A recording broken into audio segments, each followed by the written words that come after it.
আসসালামু আলাইকুম, আশা করি আপনারা সবাই অনেক ভালো আছেন। 11,499 টাকায় 52 মেগাপিক্সেলের মেইন ক্যামেরা সহ 4GB র্যাম 64GB স্টোরেজের পাশাপাশি ট্রেন্ডি ফ্ল্যাট শেপ ডিজাইনে সিম্ফনি নিয়ে আসলে তাদের নতুন আরেকটি ফোন সিম্ফনি Z47 মোবাইলটি। ইন্টারেস্টিং বিষয় হলো রাইট নাও মার্কেটে 10-11 টাকা প্রাইসে যদি আমি চিন্তা করি, প্রায় সব ফোনই হতে পারে 2GB র্যাম বা ম্যাক্সিমাম 3GB র্যাম থেকে থাকে। তার পাশাপাশি দেখা যায় ক্যামেরা সর্বোচ্চ 13 মেগাপিক্সেলের থাকে, কিন্তু এই ফোনটাতে কিন্তু 4GB র্যাম 64GB স্টোরেজ রয়েছে। তার পাশাপাশি 52 মেগাপিক্সেলের যে ক্যামেরাটা রয়েছে সেটার পারফরমেন্সও কিন্তু আমাদের কাছে বেশ ভালো লেগেছে। সো যাই হোক, আজকে এই ফোনটি ওভারঅল আমরা যে বেশ কিছুদিন ধরে ইউজ করেছি তার ওভারঅল পারফরমেন্স কেমন ছিল, অর্থাৎ এই ফোনটির ভালো দিক খারাপ দিক সহ কাদের জন্য এই ফোনটি কেনা উচিত হবে তার সব কিছু নিয়ে ইন ডিটেলসে আজকের ভিডিওতে কথা বলবো। সো চলুন তাহলে দেরি না করে শুরু করা যাক। এই মোবাইলটি আনবক্সিং এর কথা বলতে গেলে মেইনলি ফোনটা একদম ইনট্যাক্ট অবস্থায় আমরা পাইনি, মানে খোলা অবস্থায় ছিল। সো বক্সের ভিতরে জাস্ট ফোনটাই ছিল, অন্য কোনো কিছু আমরা পাইনি। তবে আপনারা যখন কিনতে যাবেন তখন এই ফোনটার সাথে 10 ওয়াটের চার্জার পাবেন, সিম ট্রে ইজেক্টর পিন পাবেন এবং এই ফোনটাও পাবেন। তার পাশাপাশি আরো টুকটাক অনেক কিছুই পাবেন, যেমন ইউজার ম্যানুয়াল রয়েছে তার মধ্যে অন্যতম। সো যাই হোক, এই ফোনটার ডিজাইন এবং আউটলুকের কথা বলতে গেলে বেশ সুন্দর দেখতে ফ্ল্যাট ডিজাইনে আসায় মোবাইলটির ব্যাক প্যানেলে রয়েছে গ্লাস বডি, তবে বডি ফ্রেমটা পলিকার্বনেট দ্বারা তৈরি এবং রিয়ার প্যানেলে রয়েছে 52 মেগাপিক্সেলের UHD ক্যামেরা। এছাড়াও 6.6 ইঞ্চির ডিসপ্লে সহ মোবাইলটির থিকনেস হলো 8.9 মিলিমিটার এবং ওয়েট হলো 190 গ্রাম। মোবাইলটি ওভারঅল স্ট্যান্ডার্ড সাইজ এবং ওয়েট ডিস্ট্রিবিউশন ঠিকঠাক হওয়ার কারণে খুব ইজিলি সিঙ্গেল হ্যান্ডে ক্যারি করা যাচ্ছিল এবং নাইসলি গ্রিপ করে কমফোর্টেবল ভাবে ইউজ করা যাচ্ছিল। আমার কাছে থাকা এই মোবাইলটির কালার ভেরিয়েন্টের নাম হলো শ্যাডো অ্যাশ কালার। এই মোবাইলটির আরো 3টি কালার ভেরিয়েন্ট রয়েছে। বাটন এবং পোর্টসের কথা বলতে গেলে রাইট সাইডে রয়েছে ভলিউম রকার এবং পাওয়ার বাটন, এবং এই পাওয়ার বাটনটি সাইড মাউন্টেড ফিঙ্গারপ্রিন্ট স্ক্যানার হিসেবে কাজ করে। মোবাইলটির লেফট সাইডে রয়েছে সিম কার্ড। মোবাইলটির উপর অংশে কিছু নেই, মোবাইলটির নিচের অংশে রয়েছে main speaker, primary mike, type C USB charging port এবং 3.5mm হেডফোন জ্যাকের পোর্ট। এই মোবাইলটিতে থাকা ফিঙ্গারপ্রিন্ট স্ক্যানারের পজিশন আমার কাছে একদম ঠিকঠাকই লেগেছে। তার পাশাপাশি ফিঙ্গারপ্রিন্ট স্ক্যানারটি টাচ করার সাথে সাথেই আনলক করে ফেলছিল। সে সাথে মোবাইলে থাকা ফেস সাউন্ড সিস্টেমটা যথেষ্ট ফাস্ট এবং স্মুথলি কাজ করে। এছাড়াও মোবাইলটিতে ইম্পর্টেন্ট প্রায় সব ধরনের সেন্সর রয়েছে। এই মোবাইলটিতে থাকা স্পিকার পারফরমেন্সের কথা বলতে গেলে ওভারঅল সাউন্ডের লাউডনেস আমাদের কাছে বেশ ডিসেন্টলি লেগেছে। তার পাশাপাশি সাউন্ডের বেসটা আমরা ঠিকঠাকই পেয়েছি প্রাইস বিবেচনা ফোন হিসেবে, এবং ওভারঅল আমি 100% ভলিউমে মোবাইলটির স্পিকার দিয়ে সাউন্ড শুনেছি, খুব একটা ডিস্টরশনে দেখা পাইনি। আমার কাছে বাজেট রেঞ্জের ফোন হিসেবে এই ফোনটার স্পিকার পারফরমেন্স ঠিকঠাকই লেগেছে।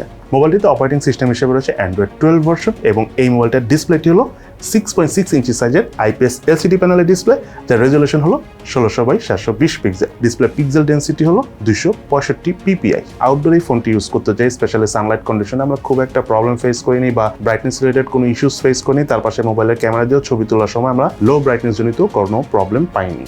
সে সাথে ডিসপ্লের উপরে ঠিক সেন্টারে রয়েছে ওয়াটার ড্রপ সেলফি ক্যামেরা। মোবাইলটিতে মাল্টিটাস্কিং করে ওভারঅল বেশ ভালো লেগেছে। তার প্রধান কারণ হলো ফোনটিতে 4GB র্যাম রয়েছে এবং স্মুথ UI থাকার কারণে আমরা বেশ হেভি ভাবেই ফোনটি ইউজ করেছি, কোনো প্রকার ল্যাগিং বা ফ্রেম ড্রপের দেখা পাইনি। তার পাশাপাশি আমরা অনেকগুলো অ্যাপসও ব্যাকগ্রাউন্ডে রান করেই ইজিলি সোয়াপ করে ইউজ করতে পেরেছি। মোবাইলটিতে রয়েছে wide van L3 support.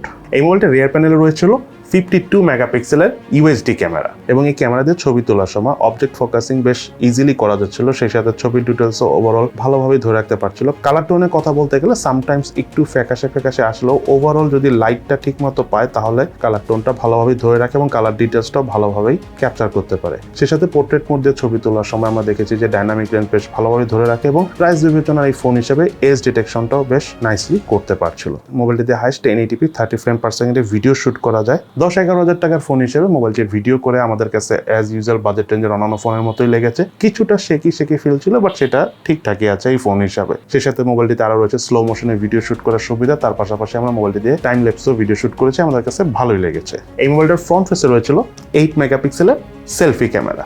Selfie camera ছবি তোলার সময় ছবির পারফরমেন্স আমি মনে করি 10-11 টাকার ফোন হিসেবে যথেষ্ট ভালো ছিল। কালার ডিটেলস খুব একটা ভালোভাবে ধরে না রাখতে পারলেও পোর্ট্রেট মোডে ছবি তোলার পর আমরা ডাইনামিক রেঞ্জটা বেশ ভালোভাবে ধরে রাখতে পেরেছি, সেটা দেখেছি। তার পাশাপাশি এজ ডিটেকশনটাও বেশ নাইসলি ক্যাপচার করতে পারছিল। ওভারঅল এন্ট্রি লেভেলের বাজেট রেঞ্জের ফোন হিসাবে আমার কাছে এই মোবাইলটা সেলফি ক্যামেরার পারফরমেন্স ঠিকঠাকই লেগেছে। এই মোবাইলটিতে ক্যামেরা টু API এর প্রপার সাপোর্ট নেই, সো আপনি চাইলে ইন ফিউচারে ম্যানুয়াল ক্যামেরা অর্থাৎ Gcam ইউজ করতে পারবেন না। Symphony Z47 এই মোবাইলটিতে রয়েছিল 5030 মিলিঅ্যাম্পিয়ারের ব্যাটারি, সাথে রয়েছে 10 ওয়াটের চার্জার এবং এই 10 ওয়াটের চার্জার দিয়ে এই ফোনটি সম্পূর্ণ চার্জ করতে আমাদের 3 ঘন্টা থেকে 3.5 ঘন্টার মতো সময় লেগেছে। তবে একবার চার্জ করার পর হালকা পাতলা বেসিক ইউজ করে, টুকটাক ইউজ করে, খুব একটা ইন্টারনেট না ইউজ করলে আমরা প্রায় 1.5 দিন থেকে অলমোস্ট 2 দিনের মতো চার্জ ব্যাকআপ পেয়েছি এই ফোনটিতে। তার পাশাপাশি এই মোবাইলটি যখন আমরা হেভি ইউজ করেছি, আই মিন লং টাইম যখন গেম প্লে করেছি বা লং টাইম মুভি টুভি দেখেছি বা ভিডিও দেখেছি এই ফোনটির ডিসপ্লেতে, তখন অল ইন অ্যারাউন্ড আমরা 5 ঘন্টার মতো এই ফোনটার স্ক্রিন অন টাইম অর্থাৎ চার্জ ব্যাকআপ পেয়েছি।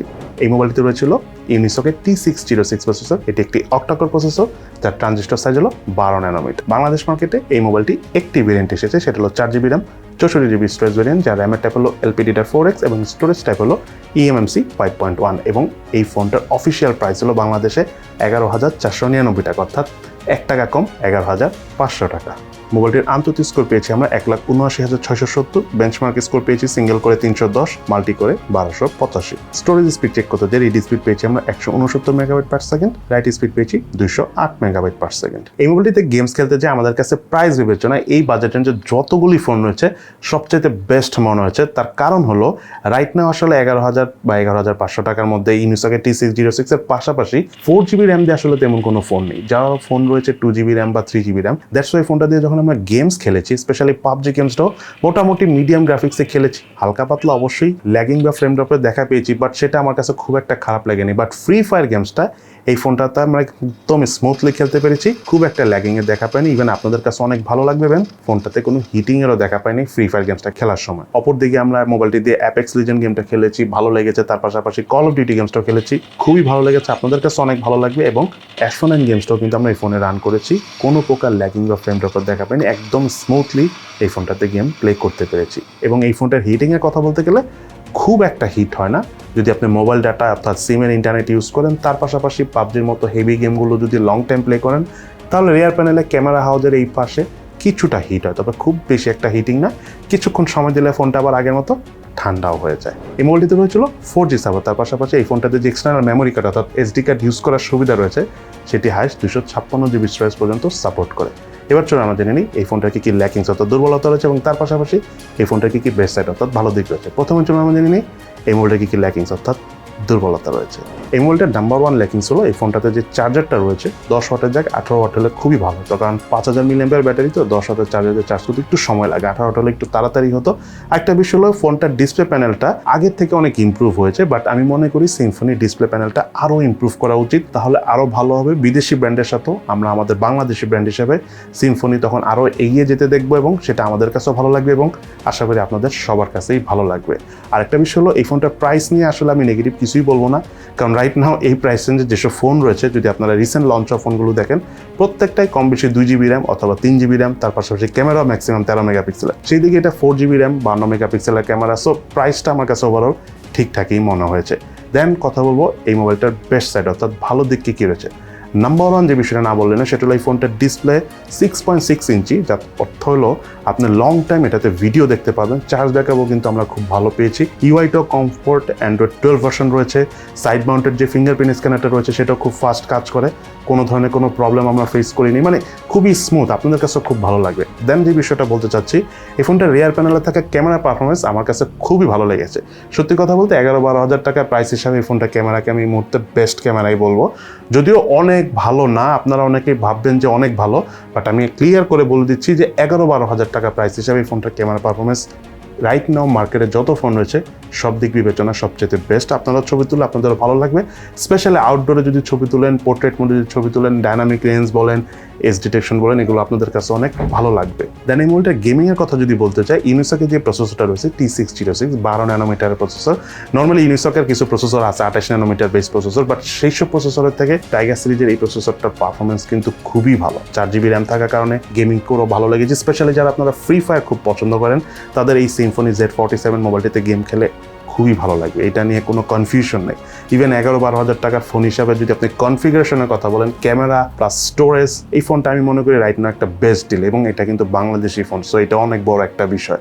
দেন হলো সব কথা শেষ কথা, এই ফোনটি কাদের জন্য কেনা উচিত হবে? যারা মেইনলি লং টাইম ভিডিও দেখেন অর্থাৎ মুভি দেখার অভ্যাস আছে, তার পাশাপাশি ফ্রি ফায়ার গেমস খেলেন, কারণ 4GB র্যাম রয়েছে, একদম বেশ ভালোভাবেই খেলতে পারবেন। তার পাশাপাশি যারা লং টাইম ফোনে কথা বলেন এবং অনলাইনে মিটিং টিটিং করেন বা অনলাইনে ক্লাস করেন, তাদের জন্য নির্দ্বিধায় 11,000 টাকা থেকে 11,500 টাকার মধ্যে রাইট নাও এই Symphony Z47 ফোনটা আমার কাছে ওভারঅল একটা বেস্ট চয়েস মনে হচ্ছে। বাকিটা আপনাদের ইচ্ছা, অবশ্যই কোনো একটা ফোন নেওয়ার আগে চিন্তা ভাবনা করে দেন ডিসিশন নিয়ে আপনারা ফোন কেনার চেষ্টা করবেন। সো আজকে তাহলে এই পর্যন্তই। সবার কাছে কেমন লাগলো বাংলাদেশের তৈরি Symphony Z47 এই ফোনটি, সেটা কিন্তু অবশ্যই ভিডিওর নিচে কমেন্টস করে জানাবেন। সবাই ভালো থাকেন, সুস্থ থাকেন, ইনশাআল্লাহ দেখা হবে ফিউচারে।